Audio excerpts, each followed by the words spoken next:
معزز ناظرین، السلام علیکم ورحمۃ اللہ وبرکاتہ۔ ہمارے یوٹیوب چینل واضحبک.com میں آپ کا استقبال۔ ناظرین، میں زبیر یوسف ندوی آج میں آپ کے سامنے درس قرآن کی 22ویں نشست میں سورہ بقرہ کی چند آیات کا ترجمہ و مختصر تفصیل لے کر کے حاضر ہوا ہوں۔ ناظرین، آپ سے گزارش ہے کہ ہمارے یوٹیوب چینل واضحبک.com کو سبسکرائب کر کے ہماری حوصلہ افزائی کریں تاکہ اسی طرح ہم درس قرآن کے تعلق سے ویڈیوز آپ کی خدمت میں پیش کرتے رہیں۔ رب اشرح لی صدری ویسر لی امری واحلل عقدۃ من لسانی یفقہوا قولی۔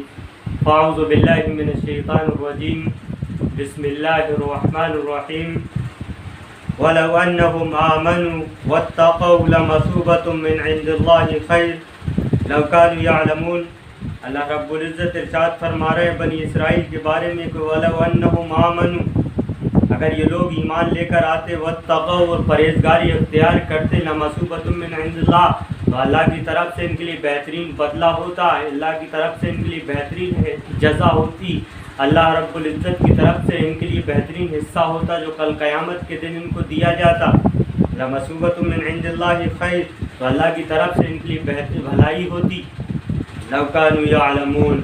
کاش کہ یہ لوگ جان لیتے، کاش کہ یہ لوگ سمجھ لیتے، کاش کہ ان لوگوں کو یہ بات معلوم ہوتی۔ آگے اللہ رب العزت ارشاد فرما رہے کہ یا ایھا الذین آمنوا لا تقولوا راعنا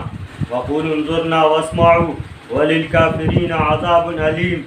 اے ایمان والو، یہاں سے اللہ رب العزت مسلمانوں کو، مومنوں کو خطاب کر کے یہ ارشاد فرما رہے ہیں۔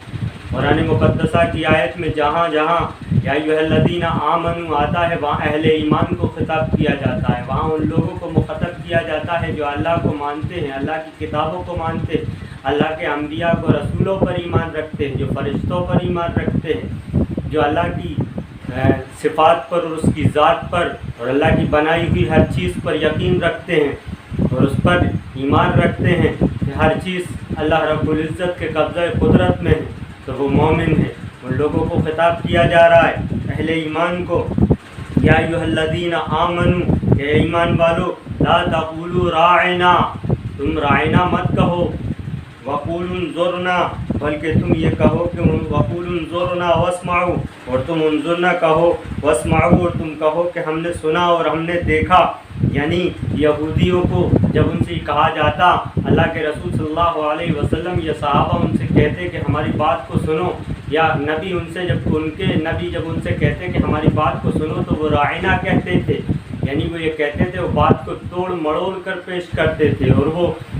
بات کو اس طرح خلط ملط کر کے پیش کرتے تھے۔ راعنا کا مطلب ہوتا ہے کہ ہم نے سرکشی کی، یعنی وہ سننے کے باوجود سرکشی کرتے تھے اور اس سنے کو انسنا کر دیتے تھے۔ جب انصار نے دیکھا اور اس لفظ کو انصار نے بھی استعمال کیا تو پھر صحابہ کو منع کیا گیا اور اہل ایمان کو منع کیا گیا کہ جس طرح وہ لوگ راعنا کہتے ہیں تم راعنا مت کہو، بلکہ تم تو کہو کہ ہم نے دیکھا اور ہم نے سنا، واسمعوا، اور ہم نے سنا۔ تو اہل ایمان کو خطاب کیا جا رہا ہے کہ تمہیں جو الفاظ یہودی اور جو الفاظ بنی اسرائیل کے لوگ استعمال کرتے ہیں ان سے تمہیں بچنا ہے اور ان الفاظ کو استعمال نہیں کرنا ہے، یا اہل ایمان کو خطاب کیا جا رہا ہے۔ آگے اللہ رب العزت ارشاد فرما رہے ہیں کہ ما یود الذین کفروا من اہل الکتاب ولا المشرکین ان ینزل علیکم من خیر من ربکم۔ یہ کافر، یہ مشرکین، یہ اہل کتاب اور یہ مشرکین نہیں چاہتے کہ آپ پر اللہ کی طرف سے، آپ کے رب کی طرف سے کوئی بھلائی، کوئی خیر کی بات اترے، کیونکہ یہ لوگ تو جلتے ہیں اور بنتے ہیں اور پہلے سے ہی جلتے چلے آ رہے ہیں، یہ اپنے انبیاء کی تکذیب کرتے چلے آ رہے ہیں اور انہوں نے ہر دور میں، ہر زمانے میں نبیوں کو جھٹلایا ہے، ان کی تکذیب کی ہے، ان کی کتابوں کو، ان کی شریعت کو مکمل طور پر ماننے سے انکار کیا ہے۔ تو اسی کی بنیاد پر یہ لوگ تم سے چلتے ہیں کہ تمہارے رب کی طرف سے تم پر کوئی بھلی چیز نازل نہ ہو۔ آگے اللہ رب العزت ارشاد فرما رہے کہ واللہ یختص برحمتہ من یشاء، اللہ رب العزت جس کو چاہتا ہے اپنی رحمت کے ساتھ خاص کر لیتا ہے، جس کو چاہتا ہے اللہ رب العزت بھلائی اس پر اتار دیتا ہے، اور جس کو چاہتا ہے اللہ رب العزت راہ راست سے بھٹکا دیتا ہے اور گمراہ کرتا ہے، جس کو چاہتا ہے سیدھا راستہ عطا کر دیتا ہے۔ اس کے بعد اللہ رب العزت ارشاد فرما رہے کہ واللہ ذو الفضل العظیم، اور اللہ رب العزت تو زبردست فضل والا ہے، اور اس کا فضل بے انتہا ہے، اس کے فضل کی کوئی انتہا نہیں، اس کے فضل کی کوئی طے نہیں ہے، وہ تو بے انتہا فضل والا ہے، جس کو چاہتا ہے اپنے فضل سے نواز دیتا ہے، اور جس کو چاہتا ہے وہ اپنے فضل سے محروم کر دیتا ہے۔ اس کے بعد اللہ رب العزت ارشاد فرما رہے ہیں کہ ما ننسخ من آیت او ننسها نأتی بخیر منہا او مثلہا، کہ جب ہم کسی ایک آیت کو نسخ کرتے ہیں، اس کو بھلا دیتے ہیں تو ہم اس سے بہتر یا اس جیسی آیت پیش کر دیتے ہیں، چونکہ یہ ناسخ و منسوخ کا جو مسئلہ ہے وہ ہر زمانے میں ہر دور میں چلتا رہا ہے، اور جو نبی پہلے آتے تھے اور ان کے زمانے میں جو چیزیں جائز تھیں ان کو پھر حرام کر، کچھ چیزوں کو حرام کر دیا جاتا ہے، اور کچھ چیزیں جو حرام تھیں ان کو حلال کر دیا جاتا ہے۔ تو اللہ رب العزت ارشاد فرما رہے ہیں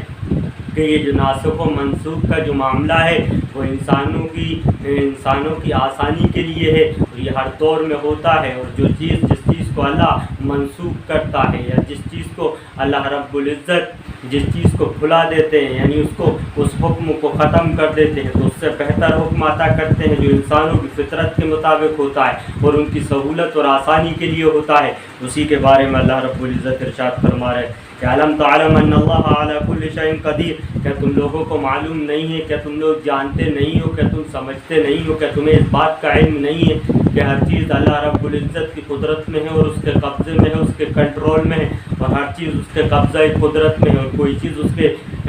دائرہ علم سے باہر نہیں ہے، اس کے قبضہ قدرت کے دائرے سے باہر نہیں ہے، ہر چیز پر اس کا پورا کنٹرول ہے، مکمل کنٹرول ہے۔ علم تعلم ان اللہ لہ ملک السماوات والارض، اور کیا تمہیں معلوم نہیں ہے، کیا تم جانتے نہیں ہو کہ آسمانوں کی ملکیت اور زمین کی ملکیت سب اللہ کے لیے ہے، یعنی جو چیزیں آسمانوں میں ہیں، جو چیز زمین کے اندر ہیں، وہ تمام چیزیں، ان تمام چیزوں پر اللہ کا قبضہ ہے اور اس کا کنٹرول ہے، وہ جس کو چاہتا ہے جیسے چاہتا ہے دے دیتا ہے، اور جس طرح چاہتا ہے ان کو اوپر ان میں رد و بدل اور چینجنگ کر دیتا ہے، کیونکہ ہر چیز پر اللہ کا کنٹرول ہے،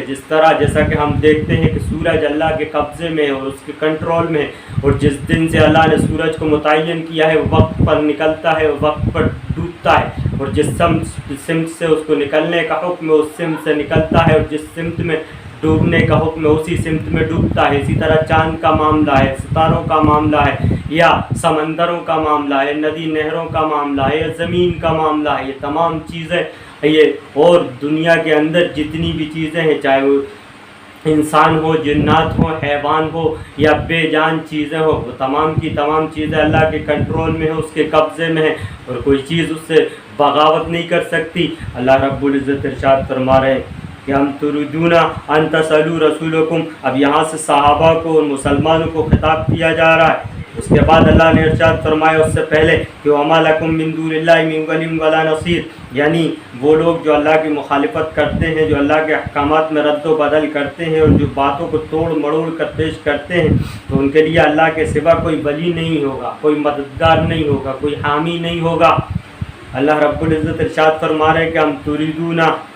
ان تسألوا رسولکم کما سئل موسیٰ من قبل، کیا تم لوگ چاہتے ہو، یعنی صحابہ سے خطاب کیا گیا، ان لوگوں سے خطاب کیا گیا جو اللہ کے رسول صلی اللہ علیہ وسلم کے ساتھ تھے، جو اللہ کے رسول پر ایمان لے کر آئے، ان سے یہ خطاب کر کے کہا جا رہا ہے ہم تریدون ان تسألوا رسولکم، کیا تم یہ چاہتے ہو کہ تم اپنے رسول سے، اپنے نبی سے، اپنے پیغمبر سے، اپنے میسنجر سے، یہ اپنے نبی سے، اپنے پیغمبر سے، یعنی جو تمہارے پاس بھیجا گیا ہے اس سے سوال کرو، کما سئل موسیٰ من قبل، جس طرح کے موسیٰ سے سوال کیے گئے۔ ناظرین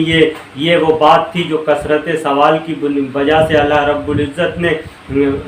صحابہ کو روک دیا، جس طرح بنی اسرائیل اپنے انبیاء سے کثرت سوال کی جھڑی لگا دیتے تھے، اور وہ انبیاء سے سوال کرتے تھے، اور بے شمار سوال کرتے تھے، اور بال کی کھال نکالتے تھے، اور چھوٹی چھوٹی بات پر سوالات کرتے تھے۔ اسی طرح اللہ رب العزت نے صحابہ سے منع کیا کہ جس طرح بنی اسرائیل سوال کرتے تھے موسیٰ سے، جس طرح موسیٰ سے سوال کیے گئے اس طرح تم سوال مت کرو۔